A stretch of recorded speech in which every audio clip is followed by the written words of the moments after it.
Hi, everybody. This is Crystal Sutherland here with the Journey to Heal podcast. And I am so excited because I have my sweet friend on with me, Dr. Jordan Martine, and she is going to be sharing about her physical therapy practice here in Wilmington, North Carolina, called Salt and Light Physical Therapy in Wilmington. And she is going to be talking about some things that we actually talked about last year together in a in-person event at Port City Community Church. And we're just going to pick up that conversation. So welcome to the podcast today. This is super casual, where we are super casual at Journey to Heal. So first of all, welcome, Jordan. Thank you for being here. Thank you for having me. I'm excited Yeah. to be here.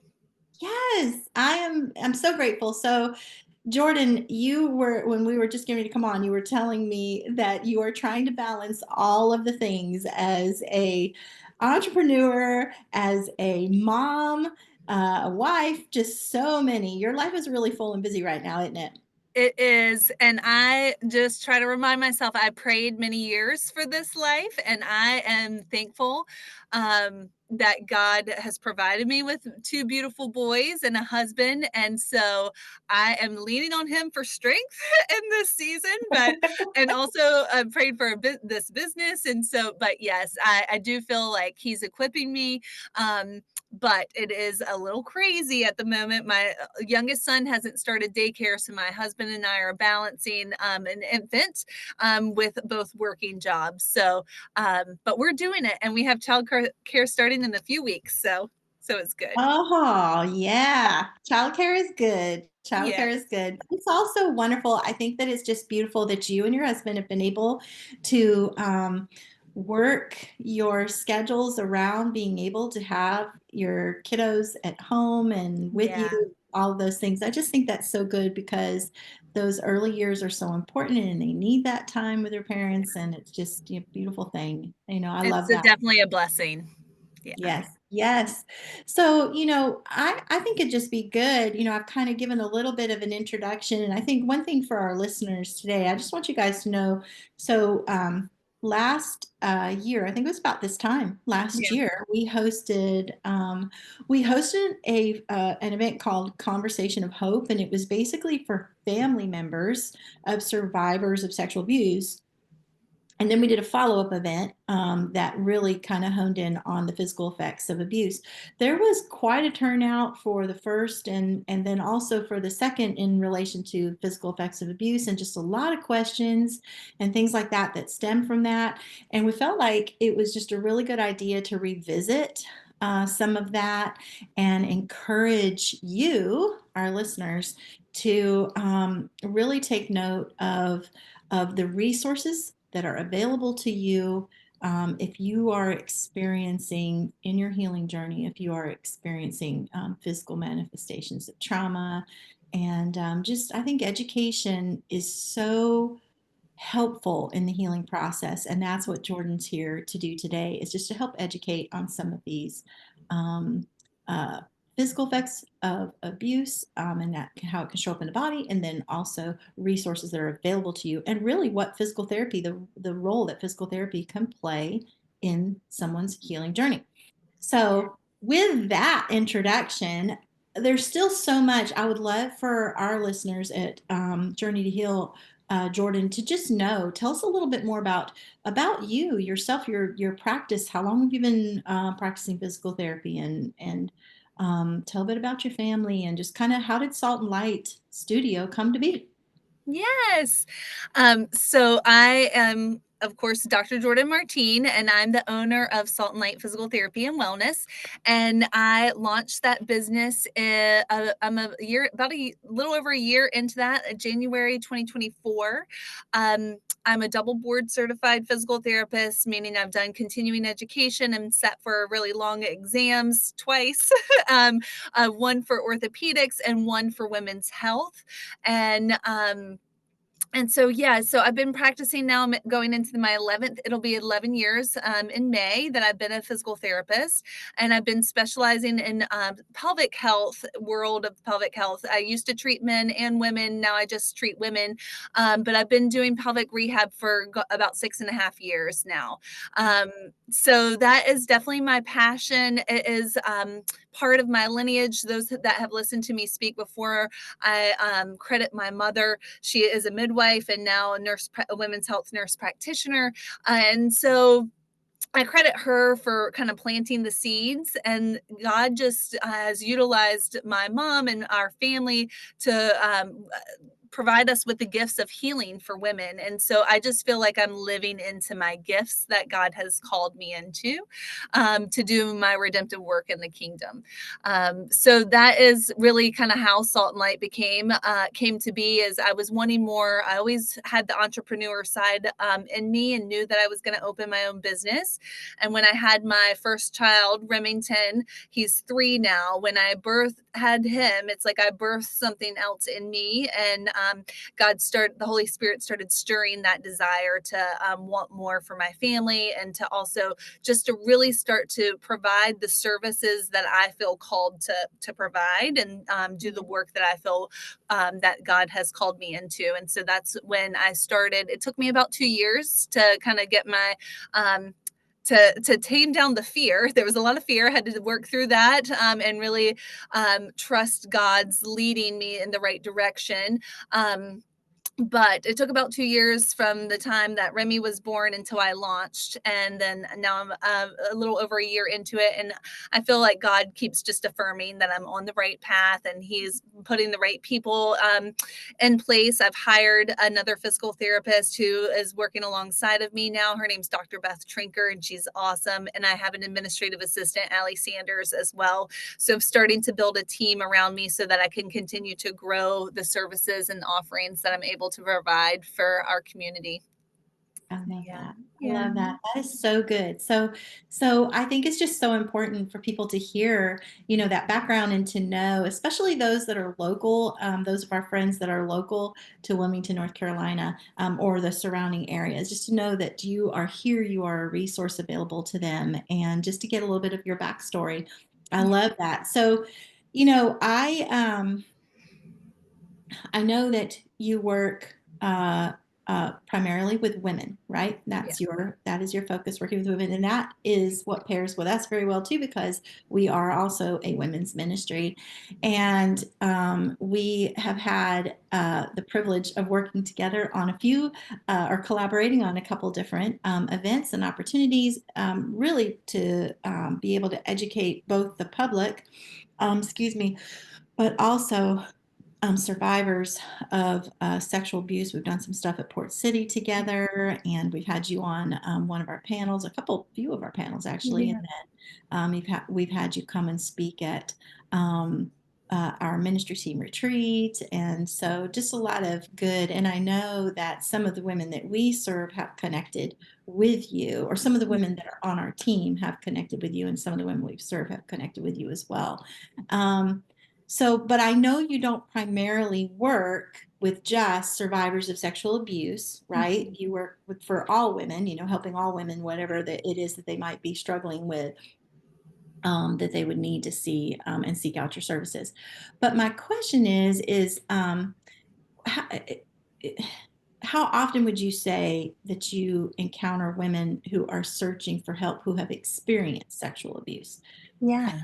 I think that would be great for our listeners to know, Jordan, because the reality is, even after all this time, it just never ceases to amaze me. It just shocks me, actually, um, how much maybe not our culture, but just society in general, even I just think about my local friends and just local people that I run into, they just don't know how much of a pandemic sexual abuse is, and they really don't know that how many of just your average women, just moms and entrepreneurs and, doctors, nurses, counselors, people in law enforcement, they have no clue how many women that are in those veins of the realm of society, stay home moms, all those things, that have suffered from this.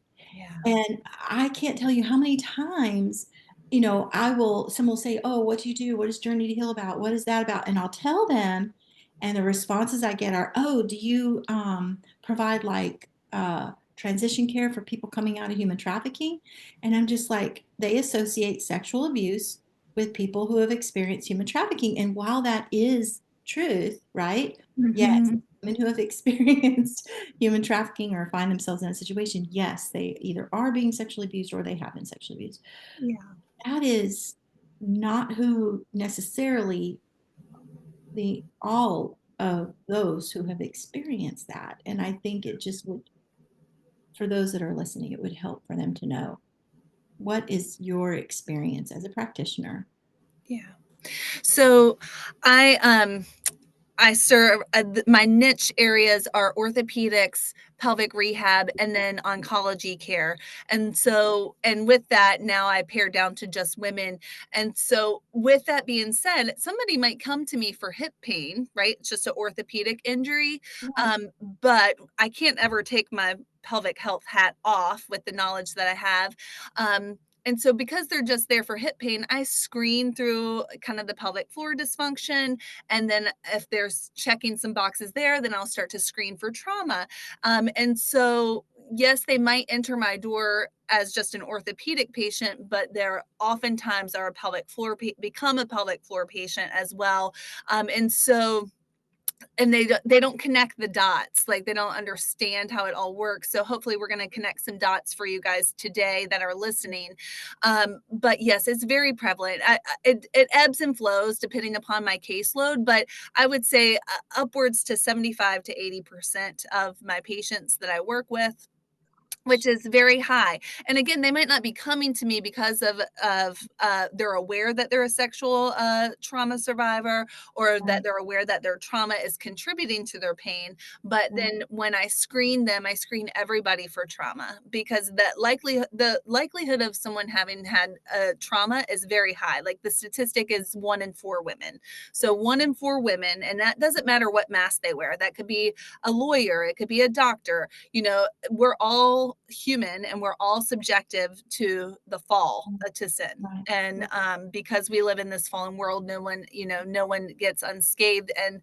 unfortunately, it is a huge epidemic or pandemic, and in our culture. So yeah, it's a lot higher than I would like to think. And even women that don't tell me that they have trauma, I've been doing this for long enough now, and I do think this is part of like the Holy Spirit partnering with me on this journey. I can usually sense in their body when I touch them, Right. or just listening to their story, that there's something there. I might not know what it is, and nor do I need to know what it is, but it helps me know how to navigate and communicate with them. And I don't always name that for them, but I just know as a practitioner that we might have to be more conservative, or we might have to. I always try to practice a trauma informed approach, because most people, even if they're not consciously aware that they've had trauma, have some form of trauma, maybe not sexual abuse trauma, but some form of Right. trauma, Right. especially with the work that I do. But yeah, it's very high. To answer your question, that was a long route to say it's a lot. Yeah, no, no, I appreciate when you elaborate. So don't, yeah, definitely don't apologize for that, because it helps. I think, again, just the more, I think this is such something that our society, our culture just doesn't talk about enough. And so there's a lot of misconceptions, a lot of myths, a lot of ignorance, and so forth around it. And I think if we could talk about it more, just like we're doing today, it Yeah. gives people an opportunity to go, wait a minute. Okay, wow, I need to look into this further. I need to consider, or maybe I need to address my past because I've been through this sort of thing. Hmm. So yeah, that actually, that's just, wow, 75 to 80%. That is a lot. Hmm. And Yeah.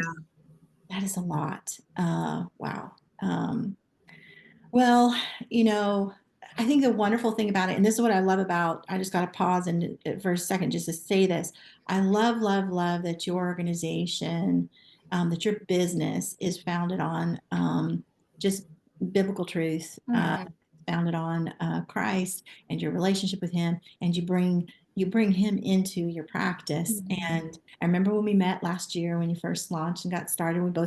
We had coffee and it was Yeah. good. got to chat, and just it was just so nice to hear your vision and what you wanted to do and what the Lord has put on your heart. And I know He's just going to bless you and is blessing you for this. This is such a tremendous need.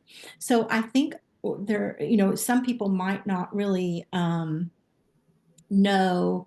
You mentioned hip pain. Somebody might come in for hip pain, but somebody, that's listening right now, they may not really understand, like, okay, what would I go see a physical therapist for? Like, what would be some of maybe the common issues that you're seeing women come to you for?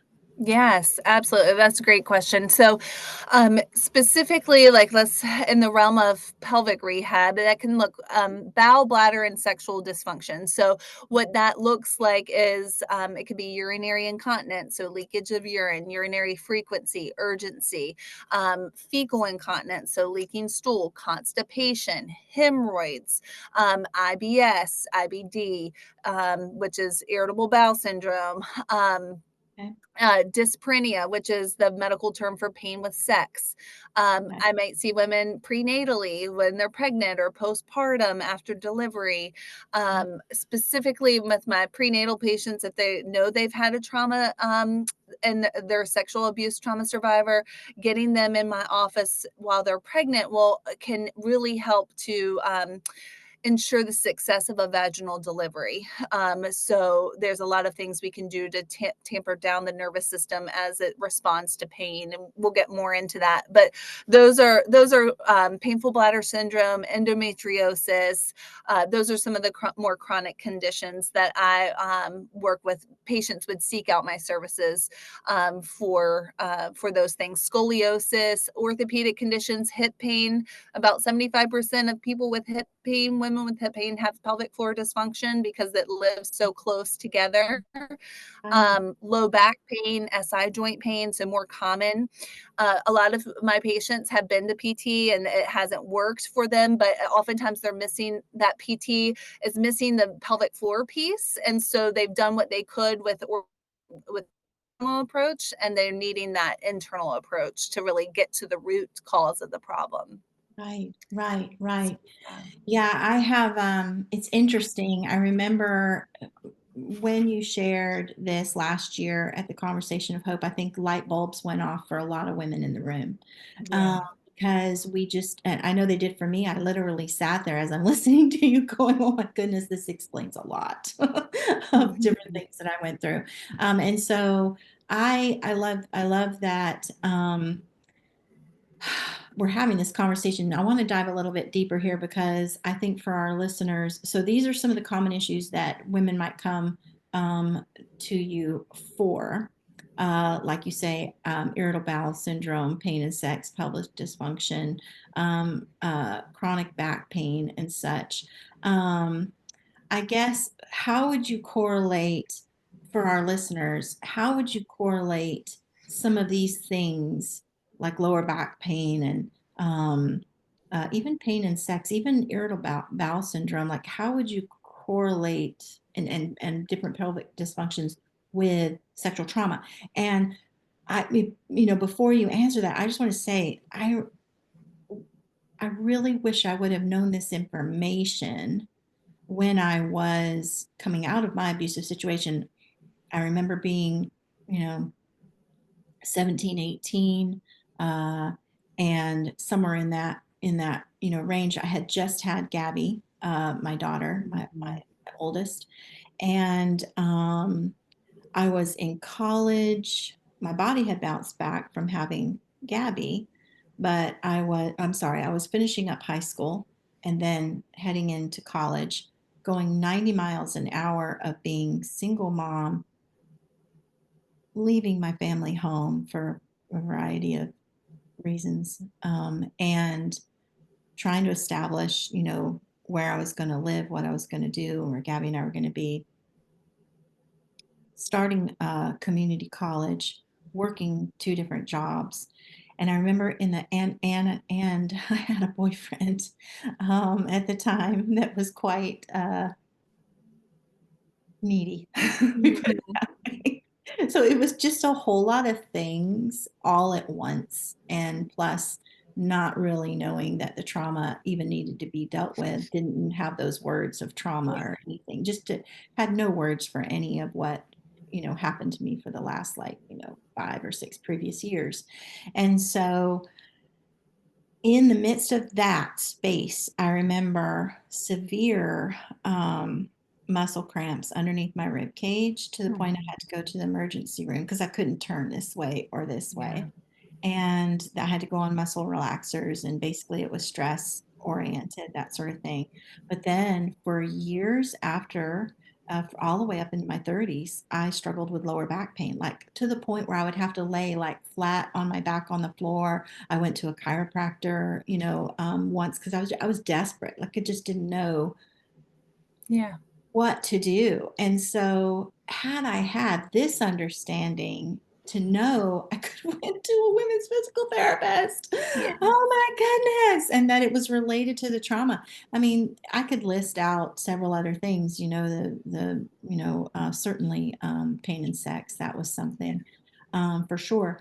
And now as I'm older, so just for my older listeners right now that are tuning in right now, here I am 57, and I don't know if it's related to menopause. I don't know what's happening with my body, but I am now dealing with gastrointestinal problems. Like I am severe, and having to change my diet, and had to go to the doctor recently. Just I'm in pain, what feels like a heart attack, but it's not. It's just something else. And I'm Yeah. just thinking, is this related? Like I felt like I had come so far in healing. Like, how is this? What's going on with my body, sort of thing. So Yeah. I'm sure I'm not the only one. No. So maybe just like, can you somehow help someone like me, and certainly our listeners, to understand how do some of these things relate to trauma? Yeah, absolutely. And that's oftentimes what I'm doing with women. So there's a lot of education that especially in the beginning when I'm building a rapport with them and trying to, like, they might know they're coming to see me for, their pain with sex because they want a Right, better relationship with their husband. right. But I try to connect to them like we're going to empower and be safe in your body again because this trauma that you had has hypersensitized your nervous system. And Mhm. so that's really what it comes down to is that with a sexual abuse trauma survivor, there's downstream impacts that lead to nervous system dysregulation. And so that can look like pelvic pain, that can be emotional distress, that can be PTSD, hyperarousal. So our nervous system, we're all constantly in that fight or flight mode. It can be fear, it can be avoidance, where I'm just gonna pull back and go more into, we have that fight, flight, and freeze. We go more into that freeze state. Um, and then hypersensitivity or central sensitization is what we call it in the literature, which is just a abnormal response to a pain stimulus. And so let's take vaginismus for example. So vaginismus is a painful sex diagnosis, but vaginismus is specifically if you go to touch at the perineum, which is the space between the two openings, the muscles reflexively clench or reflexively close. Right. So that's different than like dyspareunia, where I can have sex, I can allow penetration. Um, and so we'll talk specifically with that. Vaginismus is almost always correlated with sexual abuse trauma, and that is the body is protecting itself. So it is just a protective reflex of that close. We're going to close the door there. Nothing's going in there out of safety and security. And this is even once we're in a consensual relationship. If we haven't done, you might have done some counseling, you might have completed Journey to Heal, but you haven't necessarily done the physical body work. So the body kind of keeps the score. We'll talk about that as a resource. That's a book. There's mind, body, and spiritual wounds that trauma, that sexual abuse trauma has. And so I address on the physical level to help uproot that, and then spiritually and emotionally kind of connect all three. So I practice in a holistic manner to help empower the women to build out of that vaginismus diagnosis, that pain with sex. And so basically the pain with penetration is because those muscles are now they're overfiring, they're overacting because they're trying to keep the body safe from something that happened maybe years ago. But the nervous system doesn't know that. The nervous system just remembers it happened once and it's not going to happen again. So we're going to protect ourselves. We're going to protect. And so yeah, it's these downstream impacts from the trauma that the body then manifests physically. And another one that people are kind of baffled about, or I remember getting lots of questions about last year, was about the gut health, the IBS and the Right. constipation. So I want to speak directly to that.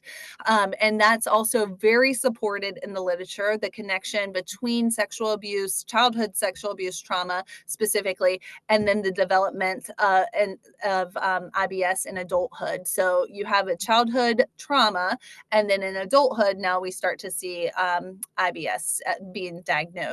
And most of the time, it's that downstream impact of the PTSD. So we see that as normally the correlation is that the post-traumatic stress syndrome, because of the effects that it's left on the nervous system.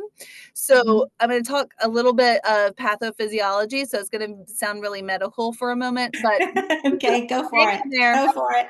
So We we can have handle a it. brain gut axis. We call the HPA axis the hypothalamic pituitary adrenal axis. So that's a mouthful. So we just call it the HPA axis. I call it the brain gut connection, and that's usually what you'll hear in magazines and things like that, because this language is being out there. Like gut health is becoming more popular, so you will hear this language, which I think is fabulous. But basically, that HPA axis is having a maladaptive stress response after the trauma. And so what gets disrupted is our hormones and our neurotransmitters. So ultimately the brain, because of the trauma, the brain is secreting higher levels of norepinephrine, which is that fight or flight neurotransmitter that gets us to safety, that's protective to us. And then we have a down regulation of serotonin. I can't say the word. Which is our stress hormone, is usually what I say. Yes. We have down regulation Yes. of stress hormone. And because of that imbalance, it kind of dysregulates how the brain is able to communicate with the gut. And the other piece of that is cortisol, is there's a dysfunction in how we metabolize and process cortisol. So usually there's an overactivation of cortisol, which is our stress hormone. So you have too much fight or flight hormone, too much stress hormone, not enough feel good hormone. And so the body's just in this constant state of being the nervous system is hyperactive. It can't rest, it can't digest. So we call the parasympathetic nervous system is your rest and digest, and your sympathetic nervous system is your fight or flight. And so I come in and teach women how to activate their parasympathetic nervous system, how to down regulate and then reconnect, call this embodiment, where I reconnect the brain with the pelvic floor, the brain with the gut. And so that's my techniques. But ultimately, the pathology, the pathophysiology behind IBS and sexual trauma, it's disruptive to that communication line. And then we see women, with chronic constipation or diarrhea, or after years of chronic constipation, we start to get fecal incontinence or fecal urgency. And that really it's very debilitating to women, and that can impact their ability to go out and hang out with friends and family. And so if I can get them in my office sooner, before it's had Right. such an impact, it can save them emotionally, because it can be very distressing from an emotional standpoint. Sure. Yeah. Of course. Of Yeah. course. So when you are addressing these concerns with women who come in for care with you, what does some of that look like? So what are some of the I guess my question is how does physical therapy help a woman who has experienced this kind of trauma? Like maybe give an example of what does that look like Yeah. in terms of So Oftentimes we start with an initial evaluation, which all of my appointments are 1 hour. Okay. Um, and so they fill out someone coming to me is going to fill out paperwork where I screen through bowel, bladder, sexual function. I screen for trauma Okay. as well in that paperwork. And then the beginning part of that first visit, we're going to chat about what I feel is relative, like pertinent to the conversation, Right. and start to connect some dots. Before I even put my hands on them, I'm going to be able in my mind when I read their paperwork and then when I talk to them, I typically have a hunch as to what might be going on. Right. And so I go through their medical history. We go through, I don't listen, I don't need them to tell me their trauma story. I don't need to hear that. They can tell me as much as they want, but usually I'm not processing that with them. Um, I always screen for mental health counselors. I want to make sure that they have good resources on their team. So if they're not resourced with a mental health counselor and they are telling me they're a trauma survivor, I do resource them to Right. a mental health counselor. If they're not active with their mental health counselor and they're going to start pelvic floor PT, I ask them to consider reconnecting because oftentimes this is just another layer of healing and it can Right. stir the pot Yeah. emotionally.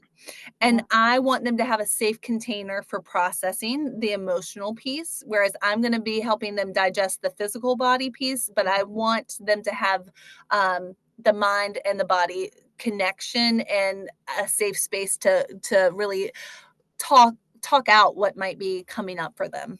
Exactly. Yeah. I love that. So we do that first, and then I'll go into a orthopedic screen where I look at their low back, their hips, their pelvic alignment, their flexibility in their hips, their abdominals. Right. I'll palpate the belly, especially if there's like a IBS or a constipation piece. Right. Um, and then we do an internal pelvic assessment where I muscle map through the layers of the pelvic floor. We don't use speculums. I just work with one digit. So oftentimes that is a sigh of relief too for women that we don't have to utilize an instrument there. Right. Um, and then I'm looking when I do that, I'm looking at the tissue, the quality of the tissue. Is it tight? Is it too Right. loose? What's the strength? What's the coordination? What's the Right. body doing? So what's the stress response? Are they bearing and grinning? So I might not do a pelvic floor assessment on that first day. I might need to establish a better rapport with them so that their body can feel safe in this space. Right. So always given lots of choices. So they have choices. I give an offering of how we can, how the session can go, and then I give them a choice of how they want to participate in the care so Very that good. they get to dictate and they're the leaders of their healthcare. So I lay out an offering and then we might do pieces of that. Or they might think they want to do the full thing. And then I might say, let your body, you're telling me you want to do this, but your body's not telling me that. Right, right. Oh, that sounds so good. That sounds like that's just creating a safe and comfortable environment for healing and Yeah. for questions to be answered and asked, Yeah. too, and just to be able to work through and get to maybe some kind of resolve on what's going on with them physically. Yes. And then so once you do that and you kind of go through that assessment process and figure out, maybe what the treatment plan needs to be. I'm sure it varies depending on what is going Yeah. on, but I know my listeners are probably wondering, like, how long would I have to, if I go and I see Jordan, Dr. Jordan, um, for IBS, let's say, or Mhm. for um, uh, pain and sex. What am I committing to? Like, what Yeah. would be this? How long would this process be? Yeah, usually on average, I work with women for about 10 to 12 visits, and that's over the course of 12 weeks normally. So Okay. that's on average. So you're looking at 3 months to really commit to the healing. But Yeah. there's so much freedom, right? You've been Yeah. suffering Yeah. this for years. You can't put a price tag, you can't put a timestamp on the level of healing that's waiting for these women, Yeah. and I'm so passionate about it because, it changes lives. Like, Yeah. it changes relationship dynamics, it changes their lives, and there's just so much freedom and abundance. God called us to live this life of abundance. We don't have to Yeah. wait for that on the other side. We get to live that Yeah. now. And He's gifted you and I to help to walk alongside these women. And so, it is brave and courageous work, but there's so much freedom if they're ready and willing to enter into it. There's Yeah. so much freedom waiting for them. Yeah. Oh, I love that. I love that. We tell women the same thing. Ours is an 8-week program. It can be a little bit longer depending on if it's a one-to-one or if it's a group and there has to be a missed meeting or something like that. But it's designed to be 8 weeks. And it requires a commitment, and even though our programs are free, it's not the same, obviously for a service like you provide, but it still requires commitment, and you're kind of having to um, stay in that space of taking intentional steps towards healing, which it doesn't always feel fun, and sometimes it is a little scary and uncomfortable and all those things. But like you said, there's hope on the other side of it. There's freedom on the other side of it, and it's like. You were referring to that passage in John 10:10. Jesus said that I have come so that you can have life and have it to the full, and Yes. that's now, not just, when we meet Yeah. in heaven, right? So Absolutely. yeah, whatever we can do, and I think I just want to say that, to our listeners today, if anything that we're talking about is resonating with you right now, or maybe you're realizing, okay, wait a minute, there's a lot here. I need to listen to this podcast again, and Mhm. I need to digest some of this, and I probably need to connect with a either some resources or a physical therapist that specializes in these things. So let's just kind of go there for a minute. Are there perhaps spaces online that people can learn a little bit more? Maybe they're not ready to jump in and set an appointment yet, but they'd like to maybe learn a little more. Are there some places you recommend that people can kind of do their own bit of research online? Yeah.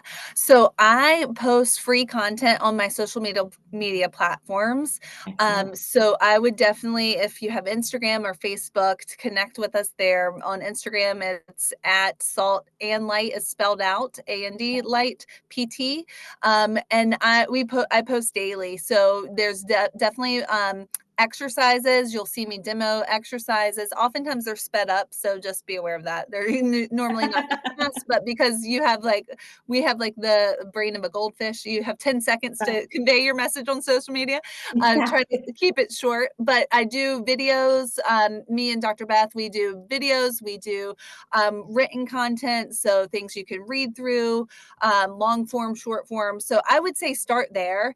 Okay. And that's just a way to pop in. If you're scrolling, you just pop in some pelvic health facts and research and exercises in your just even with your if you're just considering or you're just wanting to know more. That's an easy way to connect or to start to learn more. So oftentimes I'll say start there. And then in terms of other resources, I think I mentioned The Body Keeps the Score. That's a Yeah. book. I think that's a fabulous book if you're wanting to know more about how trauma impacts the body Yep. and the nervous system. That book is kind of very foundational in Yes. trauma work, trauma informed care. So I would definitely recommend listen to that on audio or read that book. Another good book. And I wrote it down so I don't forget, but it is specifically for our women oh with pain with intercourse, when sex hurt. is what it's called. Ah, And it's written by several physicians that are leaders in the international, it's called ISHWISH is what I call it, but it stands for as a medical International Society and Study of Women's Sexual Health. So it's like 3 or 4 doctors. One of my favorite doctors, Jill Kraft, she's a sex med doctor, female sex med doctor, is excellent. And she helped co-author that book. But it really, that's really helpful if you're struggling with painful sex. So she starts to get into some of the trauma in that book too, and things you can do. I love that. And so, just so our listeners know, all this is going to be noted in the show notes. Yeah. So, I'll have this listed out so you can just go to the show notes for this episode and you can click on those links and begin to do some of your own research. And, you might be listening from, you might not be in Wilmington, you might be somewhere across the country and you're listening in. And, I think for a local listener, uh, Dr. Jordan just explained, you can go to their Instagram page. How else can they find you? Online. So I have a website. So it's www.saltandlightpt.com, and the and is spelled out there. And we'll give that to them in the resources as well. So you can connect with me on the website. I have an inquiry form where you can reach out that way. There's also an email on there. You're welcome to email. Most of people that are interested in services will fill out the inquiry form online, and then that drops right an email to me. And then either myself or Allie, my administrative assistant, will contact those people that are interested in learning more about the services. Love that. I love that. That is so good. And then if they're not local, what are some things I guess you could advise if a woman is listening today and she's like, I'm out in Missouri or I'm out in Arkansas and I wouldn't know where to begin to look for someone like Dr. Jordan.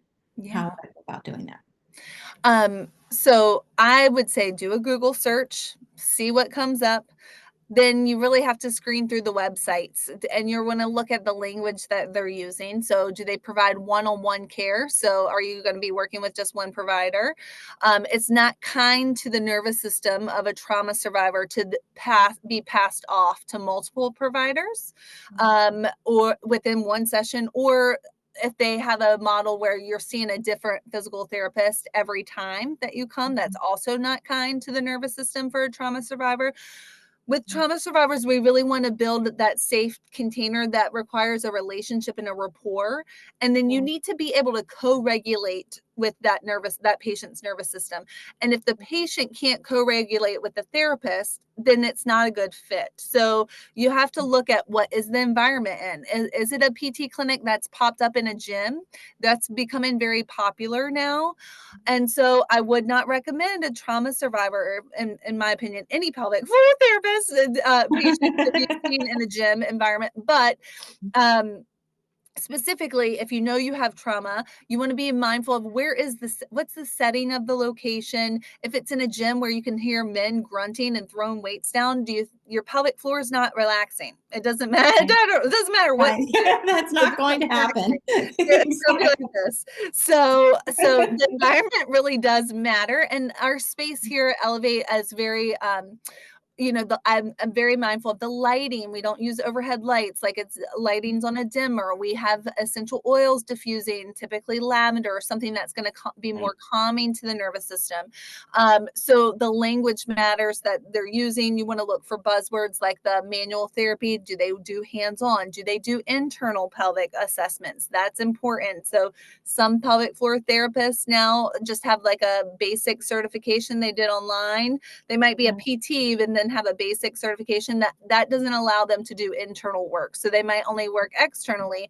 And so just being aware of that, you do want the internal approach, and you do want a therapist, especially if you have colorectal dysfunction like IBD or IBS and constipation. You want someone who's trained in the colorectal canal. So there's various degrees of pelvic floor therapy. And so you want someone who is trained to assess the pelvic floor muscles vaginally, but also rectally too. Because if you have those issues, colorectal dysfunction, and you're not able to be assessed colorectally, you could be missing the boat there. Oh, Yeah. okay. Okay. Yeah. Okay. Well, So those are really the main things. Looking for what's the vibe. I also love to look for holistic. You want someone that's going to be practicing evidence-based medicine and a holistic integrative approach. So that's usually what I will tell. I've connected with some other Journey to Heal participants that don't live in North Carolina, and I usually tell them that, or I'll say, "Give me your zip code," and I'll do a quick search and see what I find and what I recommend. So I'm always happy to do that, but definitely you have to look at the website and look for the buzzwords. And then you might even have to call and ask specifics like, how, right. do you work just with one provider the whole time, or will you see multiple providers and things like that? Right, right. You know, as you are sharing this, as you're sharing this kind of punch list of things to look for, have you ever written any of that down? Like, is it on like a one sheet, like a PDF or one sheet? No, but I can. I can. Love that if you would do that, Yeah. because Written especially. down for my notes right now, so I just have to just manipulate it. But yeah, that's Oh easy. my gosh, that would be so wonderful because if there's a way that we could provide that in a PDF format that they can go, okay, these are the things I need to be looking for. These are the things I need to be, Yeah. of as I'm trying to go out and search because we do have women. I mean, we've got women, we just got done walking um, with a woman, one of our volunteer mentors just finished up walking with a woman in India. Uh, Yeah. Wow. I know, and we've got one. Global reach. Yeah, global reach. Yeah, exactly. And and then we also have a mentor out in the UK, and she is, serving women in our local church. So this would be helpful, I think, both to the women we serve and to the women who are serving with us. So yeah, that's Yeah. hey, thank you. So this has just been so, so good. I know there's going to be questions. I know there's going to be there's probably going to be a need for follow up at some point because I imagine we're going to get some questions that people are going to want to know more about.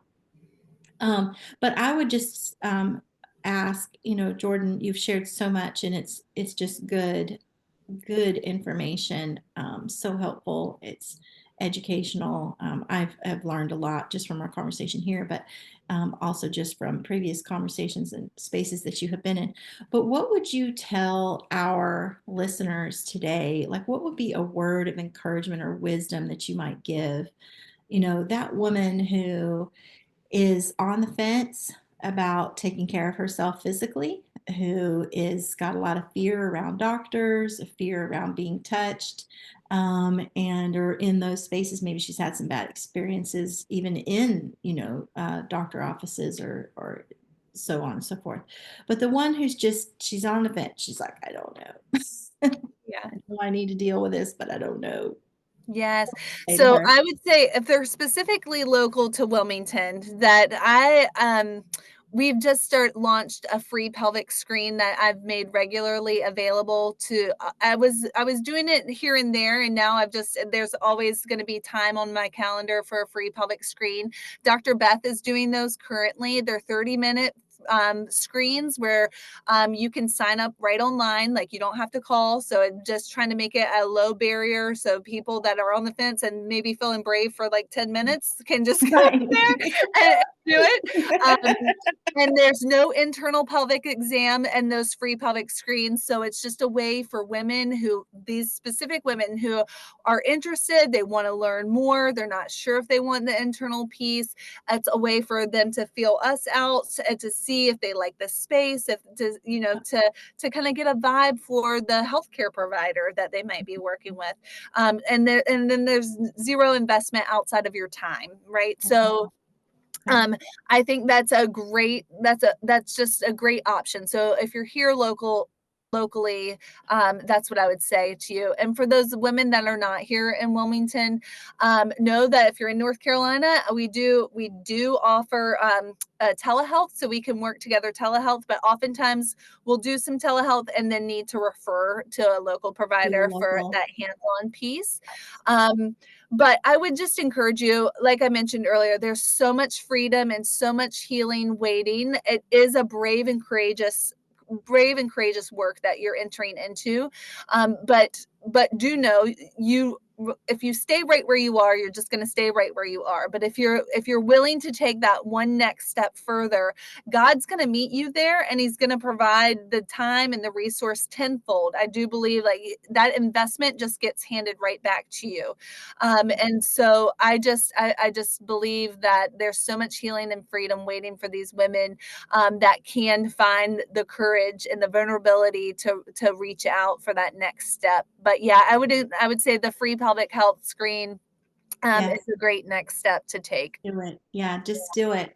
Yeah. So I just want to encourage you, listeners, just really, if that is you, if you are experiencing some of these painful conditions that Dr. Jordan has described in it, or even if you're not sure if they're related to your trauma, or you're not sure, maybe even you don't have a label for what you're experiencing. You just know you're dealing with some lower back Yeah. pain, or pain in sex, or gastrointestinal syndrome, or lower, or pelvic floor issues.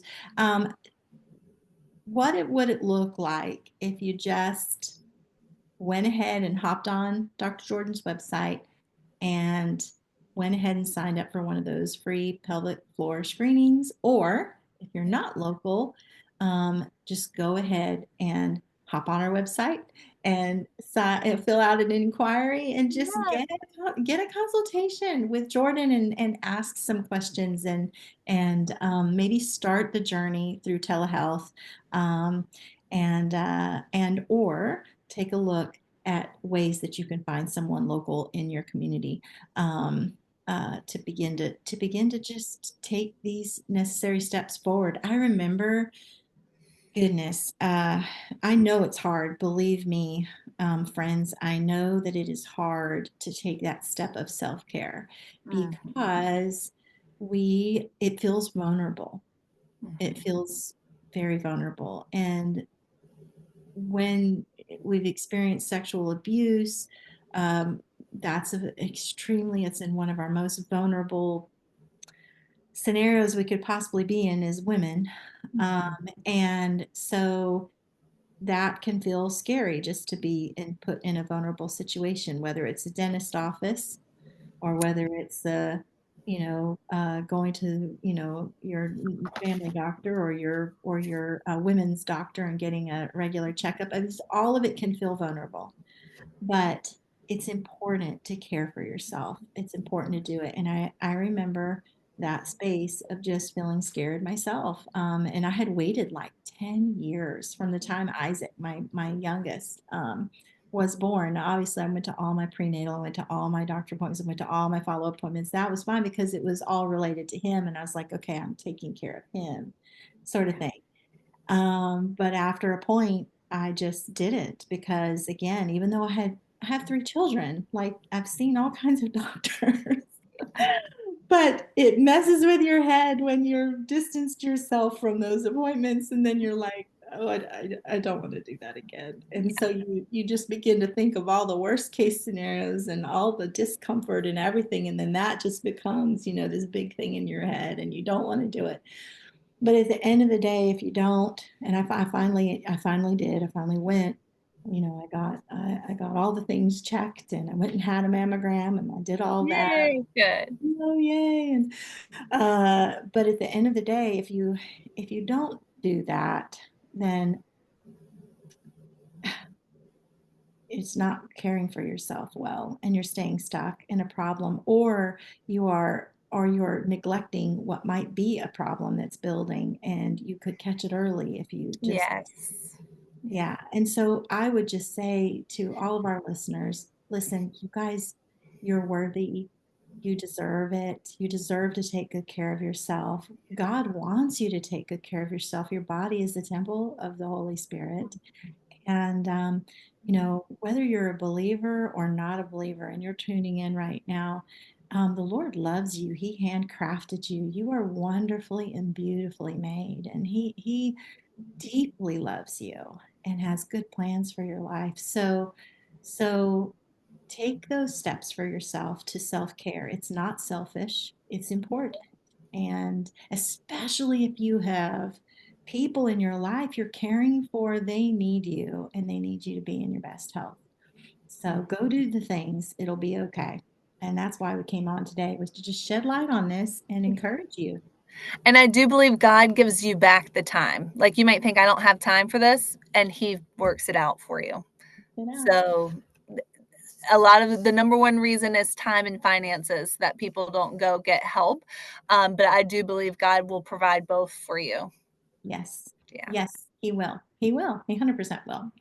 So, Mhm. Jordan, thank you so much for your time. You're always so willing to jump in, collaborate, and let's see how we can help some people. So, I love your heart and I love what you do and just the way that you do it. It's just beautiful. So, thank you, Jordan. And thanks for being on. And everyone, you're going to be able to go to the show notes. You're going to be able to find Jordan, find the resources that we talked about today. And I wouldn't be surprised if we have Jordan back on again on our podcast very soon. So thank Yeah. you. Thank you again, Jordan. And thank you, Thank everyone. you. Yay. Yeah. Thank you, everyone, for listening. And we will see you next time. All right.